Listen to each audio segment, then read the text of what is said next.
శ్రీమాత్రే నమ. జయ గురు దత్తాత్రేయ నమ. ఈ వీడియోలో మనం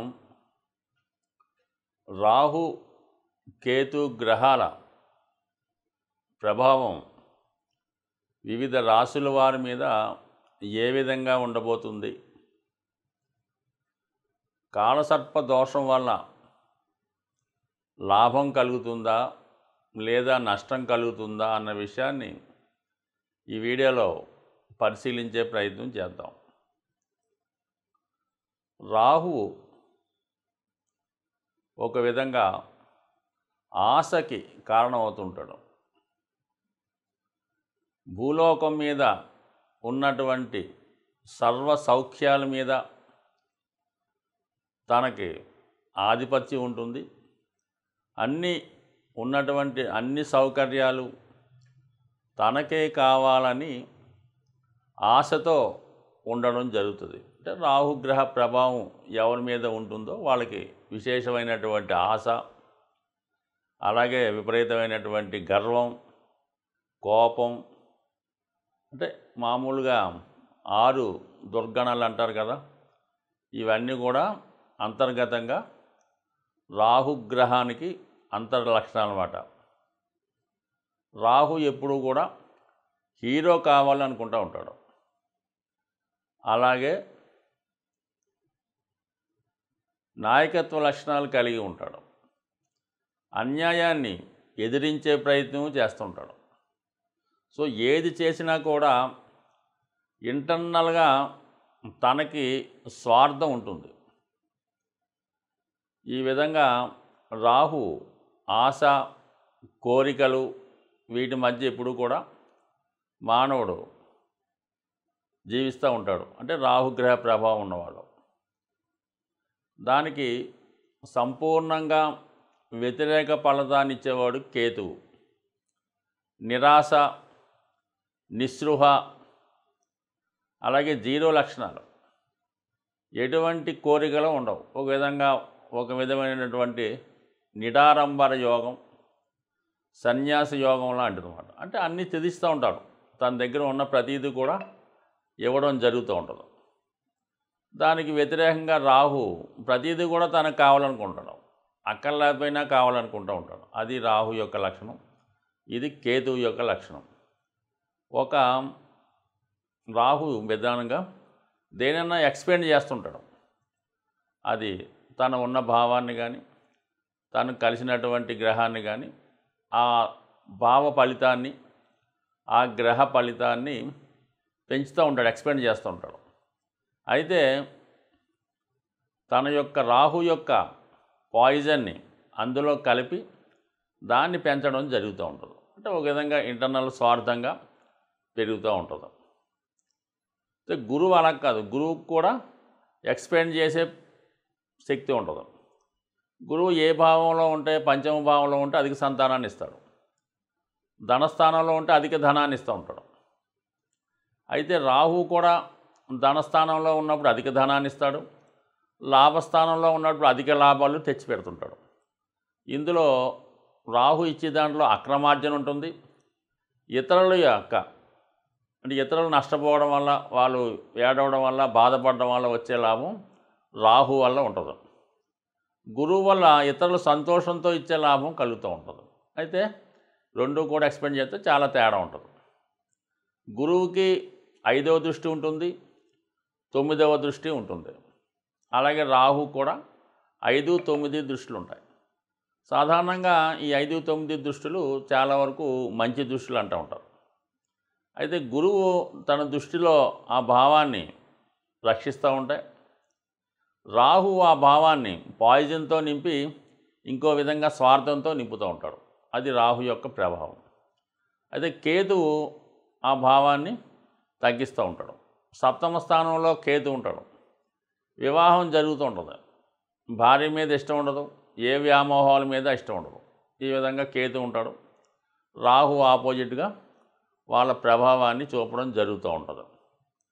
సో మరి ప్రస్తుతం ఈ రాహు కేతువుల సంచారం, రాహు మీనరాశిలో ఉంటూ గురువు యొక్క రాశిలో ఉండడం వల్ల, అలాగే ఎటువంటి గ్రహాలతో కూడా కలయిక లేదు రాహుకి. కేవలం తను ఒక్కడే మీనరాశిలో ఉండి పూర్తి స్వతంత్రంతో తన ఫలితాలు ఇవ్వడానికి సిద్ధంగా ఉన్నాడు. అలాగే కేతువు కూడా ఏ గ్రహంతో కూడా కలయకుండా సింగిల్గానే కన్యా రాశిలో ఉండడం జరుగుతూ ఉంది. సో ఈ 2 గ్రహాల ప్రభావం మరి వివిధ రాశుల మీద ఏ విధంగా ఉండబోతుంది అన్న విషయాన్ని చర్చిద్దాం. అలాగే దీని పరిహారం ఏ విధంగా చేసుకోవాలన్న విషయాన్ని కూడా ఈ వీడియో చివరిలో తెలుసుకునే ప్రయత్నం చేద్దాం. రాహుగ్రహం సింహరాశి వారికి అష్టమ స్థానంలోను, కేతుగ్రహం ద్వితీయ స్థానంలో సంచరిస్తున్నాయి. అష్టమం అన్నది అతి రహస్యమైనది. జాతకుని యొక్క ఆయుష్, అతని యొక్క సంపాదన, ముఖ్యంగా అతని క్యారెక్టరు, నడవడిక ఏ విధంగా ఉంటాయి అన్నది అష్టమ స్థానం బట్టి రావడం జరుగుతూ ఉంటుంది. అష్టమంలో శుభగ్రహాలు ఉన్నప్పుడు జాతకుడు సునాయాస మరణాన్ని పొందుతూ ఉంటాడు. అలాగే పాపగ్రహాలు ఉన్నప్పుడు దుర్మరణాన్ని పొందుతూ ఉంటాడు. అయితే ఇది ఎందుకు చెప్పవలసి వచ్చిందంటే, అష్టమంలో ఉన్నటువంటి గ్రహాన్ని బట్టి జాతకుని సంపాదన నిజాయితీగా ఉంటే ఆ సంపాదించిన ధనంతో పిల్లలు అభివృద్ధి చెందుతారు, కుటుంబం హాయిగా ఉంటుంది. అదే కొన్ని సందర్భాల్లో అష్టమ స్థానంలో పాపగ్రహాలు ఉన్నప్పుడు జాతకుడు విశేషమైనటువంటి ధన సంపాదన చేసినప్పుడు కూడా మరి జీవితంలో స్థిరపడిపోతున్నాం, ఇంక అయిపోయింది, మనకి బాగుంది, ఇంకా బాగా సంపాదించుకున్నాం అన్న టైంలో మరి ఏదో ఒక ఏసీబీ రైడో, ఈడీ పట్టుకోవడం, మొత్తం ధనాన్నంతా సీజ్ చేయడం, జాతకుడిని కటకటాల్లోకి నెట్టడం, ఇప్పటిదాకా వాడు సంపాదన అనుభవించినటువంటి భార్య పిల్లలు కూడా పోలీస్ స్టేషన్లో జైల్లో ఉన్నటువంటి వ్యక్తిని కనీసం చూడటానికి కూడా వెళ్ళరు, ఎందుకంటే వీళ్ళు పరుగు పోద్దని. ఆ విధంగా ఉంటుంది. రాహు అష్టమంలో ఉండడం వల్ల జాతకుడికి మరి ఈ సమయంలో అక్రమ సంపాదన పెరిగే అవకాశం ఉంటుంది. అక్రమ మార్గాల ద్వారా ధనం సంపాదించే అవకాశాలు వస్తుంటాయి. అవి జాతకుడు ఎంతవరకు కాపాడుకుంటాడు, ఎంతవరకు దాన్ని సద్వినియోగం చేసుకుంటాడా, వదిలిపెడతాడా అన్నది జాతకుడి యొక్క విద్వత్తు మీద ఆధారపడి ఉంటుంది. సో ఈ సంవత్సరంలో మరి ఇటువంటి ఆలోచన వచ్చినప్పుడు జాతకుడు నిర్ణయం అతని విజ్ఞత మీదకే వదిలిపెట్టడం జరుగుతుంది. అంటే జాతకుడు ప్రభావం, రాహు ప్రభావం ఎలా ఉంటుందంటే ఎవరు ఎన్ని చెప్పినా అతనికి ఆ టైంలో మారే ప్రసక్తే ఉండదు. సో ఏదైనా మరి ఈ సమయంలో సంపాదన పెరుగుతుంది, లక్షలు కోట్లు వస్తాయి, కానీ తగినటువంటి పనిష్మెంటు ఇమీడియట్గా కాకపోయినా ఖచ్చితంగా ఏదో ఒక రోజు జాతకుడు బతికుండగానే వచ్చే అవకాశం ఉంటుంది. అలాగే రాహు వ్యయస్థానాన్ని చూడటం వల్ల ఈ సమయంలో జాతకుడు ఇన్వెస్ట్మెంట్ చేసిన, ఏమైనా భూములు స్థిరాస్తులు కొన్నా చాలా జాగ్రత్తగా చూసి కొనుక్కోవాలి తప్ప చాలా వరకు ఆ కొన్న స్థిరాస్తి వేస్ట్ అవ్వడం కానీ, సరైన డాక్యుమెంట్ లేకపోవడం వల్ల ఇబ్బంది పడడం కానీ దానివల్ల ఉపయోగం ఉండదు. అది మీకు కొనిపించిన వాడు బాగుపడతాడు, మీరు నష్టపోతారు. తర్వాత అమ్ముదామన్నా కుదరదు. కాబట్టి జాగ్రత్తగా చూసుకొని ఏదైనా ఇన్వెస్ట్ చేయడం మంచిది.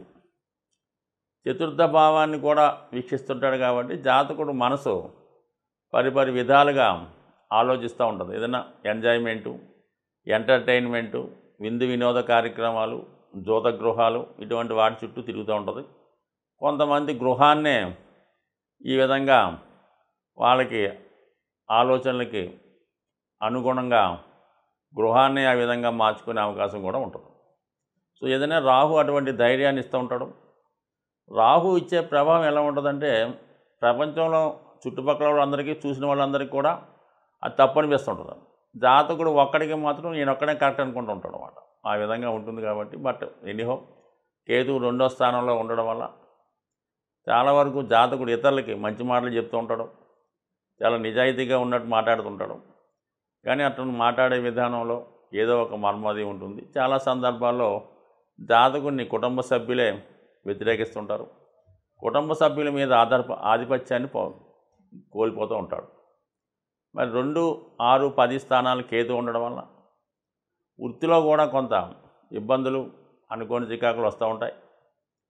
అలాగే పోటీదారులు మీపై పెత్తనాన్ని, ఆధిపత్యాన్ని సాధించే ప్రయత్నం చేస్తారు. సో ఏదైనా ఖచ్చితంగా మాత్రం ఈ సింహరాశి వారు రాహుగ్రహ అనుగ్రహం కోసం, రాహు పట్టే ఇబ్బందుల నుంచి బయటపడే ప్రయత్నంలో కంపల్సరిగా విధి విధానంగా రెమెడీలు పాటించాలి. వీలైతే ఒక అష్టముకి రుద్రాక్ష ధరించడం వల్ల జాతకుడికి మంచి కార్యక్రమాలు జరిగే అవకాశం ఉంది. అంటే రుద్రాక్ష ధరించడం అంటే రుద్రాక్షలు ఎవరు ధరిస్తారు? ఋషులు ధరిస్తూ ఉంటారు. బాగా నిస్వార్థంగా ఉన్న వాళ్ళు ధరిస్తూ ఉంటారు. అంటే అది ధరించడం వల్ల సరిపోదు, ఆ విధంగా మనం కూడా దాన్ని ఫాలో అవ్వాలి. ఒక ఆధ్యాత్మికంగా, ఒక నియమంగా, ఎటువంటి బ్యాడ్ హ్యాబిట్స్ లేకుండా, ఎటువంటి చెడు ఆలోచన లేకుండా ఉండి ఆ రుద్రాక్ష ధరిస్తే బాగుంటుంది తప్ప ఇవన్నీ యథాతథంగా చేస్తూ రుద్రాక్ష ధరించడం వల్ల ఏ విధమైన ఫలితం ఉండదు. రాహు కేతు గ్రహాల ప్రభావానికి లోనప్పుడు ఎటువంటి పరిహారాలు తీసుకుంటే ఆ గ్రహాలు అనుకూలిస్తాయి అన్న విషయాన్ని మనం పరిశీలించే ప్రయత్నం చేద్దాం. అయితే రాహుగ్రహం ఒక విధంగా తాంత్రిక గ్రహం. అందువలన తాంత్రిక దేవతలైనటువంటి దశ మహావిద్యల్లో ఉన్నటువంటి అమ్మవారిని ఆరాధించడం వల్ల, వాటిని కొలచడం వల్ల, ఆ ఆలయాలు దర్శించడం వల్ల రాహు తొందరగా మనకి అనుకూలించే అవకాశం ఉంది. అయితే సాధారణ మానవుడికి ఆ దశ మహావిద్యల్లో ఉన్నటువంటి అమ్మవారిని పూజించడం కానీ, వాటిని ధ్యానించడం, లేదంటే వాటిని బాగా పూజ చేసుకోవడం, అలాంటి కార్యక్రమాలు చాలా వరకు చాలామందికి అందుబాటులో ఉండవు. అయితే ముఖ్యంగా ఈ దశ మహావిద్యల్లో ఉన్నటువంటి దేవతల్ని సరైనటువంటి గురువు లేకుండా ఆరాధించడం వల్ల ఇబ్బంది కలుగుతూ ఉంటుంది.